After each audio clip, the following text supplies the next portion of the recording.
दिनांक 28/3/26 रोजी रात्री 8:30 ते 9:15च्या सुमारास पोलीस ठाणे फ्रेझरपुरा हद्दीतील भानखेडा या गावाकडे जाणाऱ्या रोडवर जंगल परिसरामध्ये एक युवक व त्याची मैत्रीण असे त्या ठिकाणी ऍक्टिव्हा वाहनावरून जात होते.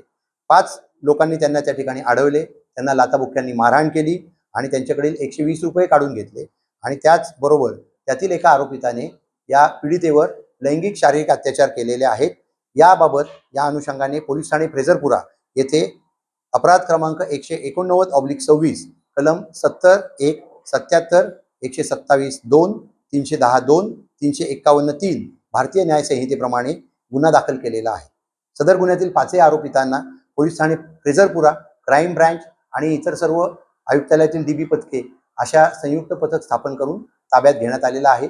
पुढील तपास फ्रेझरपुरा पोलीस ठाण्याचे अधिकारी करत आहेत.